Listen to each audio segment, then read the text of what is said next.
Donald Trump 29 बार उन्होंने बोला कि भैया मैंने सीज फायर करवाया है। अच्छा, अगर वो झूठ बोल रहे हैं तो अपने भाषण में यहां प्रधानमंत्री कह दें कि वो झूठ बोल रहे हैं। कांग्रेस के बड़े नेता राहुल गांधी और बिहार के बड़े नेता तेजस्वी यादव एक बार फिर दोनों सड़कों पर दिखाई देंगे और एक बड़ा आंदोलन होने जा रहा है एसआईआर के विरोध में। एसआईआर का मतलब वही जो वोटरों की लिस्ट नई प्रकार से चल रही, जिसका मतलब होता है स्पेशल इंटेंसिव रिवीजन, यानी कि एक नए प्रकार से वोटर लिस्ट की बनाई जा रही है, जिसमें कुछ लोगों का वोट कटने का नाम भी आ रहा है। मामले की बात करते हैं तो बिहार विधानसभा 2025 के चुनाव देखते हुए महागठबंधन ने कमर कस ली। तेजस्वी यादव ने ऐलान किया कि रक्षाबंधन के बाद ही बिहार के 9 संभागों में बड़ी रैलियां होंगी, जिसमें राहुल गांधी अन्य विपक्षी नेता शामिल होंगे।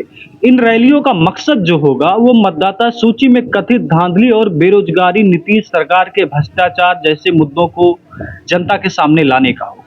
आपने देखा कि हाल ही में सीएजी की रिपोर्ट आई थी, जिसमें बताया जा रहा है 71 से 80 हजार करोड़ रुपए का घोटाला सामने आया, भ्रष्टाचार सामने आया है। और दूसरा मकसद क्या होगा?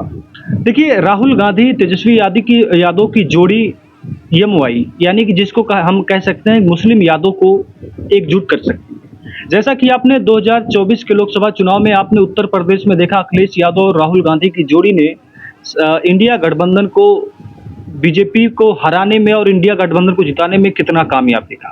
ठीक वही चीज आपको बिहार में दिखेगा, जहां दो जोड़ी, यानी कि राहुल गांधी, तेजस्वी यादव, कांग्रेस और आरजेडी, और साथ में जो विपक्ष के नेता हैं, वीआईपी है और कई सारे आम दल हैं, कई सारी पार्टियां, सब रोडों पर दिखाई देंगे।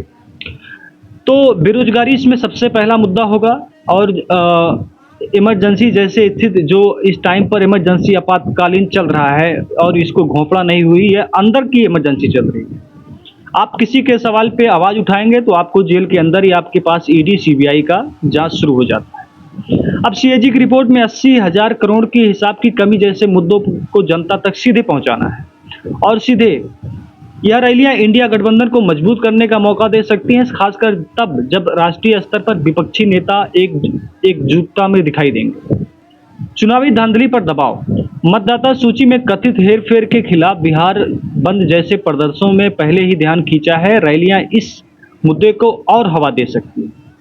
अगर हम बात करते हैं तो ज्यादातर जो गोदी मीडिया ही अक्सर दिखाने की कोशिश करती है कि आरजेडी और कांग्रेस के बीच में कुछ ना कुछ तो गुटबाजी चल रही है, तो उसको भी एकजुटता दिखाने की कोशिश की जाएगी इस रैलियों के द्वारा।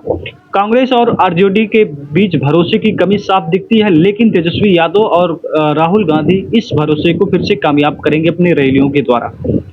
जनता में भ्रम, बार बार प्रदर्शन और बहिष्कार की बातों से वोटर में भ्रम फैल सकता है। कांग्रेस नेता ने भी यह मानते हैं कि यह रणनीति उल्टा पड़ सकती है, लेकिन बिहार बंद जैसे कदमों से कारोबारियों को नुकसान हुआ, रैलियों में ट्रैफिक और स्थानीय व्यवसाय में प्रभावित हो सकती है, जिससे जनता में नाराजगी बढ़ सकती है। लेकिन सवाल यह है कि सर्वे बताते हैं कि 48% लोग सरकार से नाराज हैं और 54% अपने विधायक को बदलना चाहते हैं। लेकिन क्या राहुल गांधी और तेजस्वी की रैलियां इस नाराजगी को वोटों में बदल सकती हैं, अपने और वोटों को खींच सकती हैं, या फिर सिर्फ ये सियासी सुर बनकर रह जाएगा?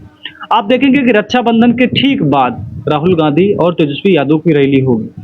यह वक्त बताएगा कि किसमें कितना दम है और क्या वोटरों में इसका फायदा दिखेगा और क्या ये रैलियां कितनी कामयाब होगी, ये तो आगे समय बताएगा। मगर आप एक बात ध्यान में रखिए कि राहुल गांधी जो इस टाइम पर उनके अंदर जो आक्रोश है सरकार के लिए और जनता के हक की लड़ाई लड़ने के लिए, वो साफ दिखती है। आपने देखा कि संसद में किस तरह से वो भाषण देते हैं गरीबों के लिए, देश के लिए, जनता के लिए। और वहीं तेजस्वी यादव जो बार बार कह रहे हैं कि सरकार ये चुनाव बेईमानी से जीतना चाहती है, सरकार बनाना चाहती है। तेजस्वी यादव ने यह भी कहा था कि हम अगर ऐसा ही चलता रहा तो हम चुनाव लड़ने से इनकार भी कर सकते हैं, यानी कि हम चुनाव भी नहीं लड़ेंगे। एक दूर से उन्होंने एक बात कही थी। अब देखना यह है कि आगे इसमें कितना फायदा होता है। आपकी जो राय है आप कमेंट में जरूर बताइएगा।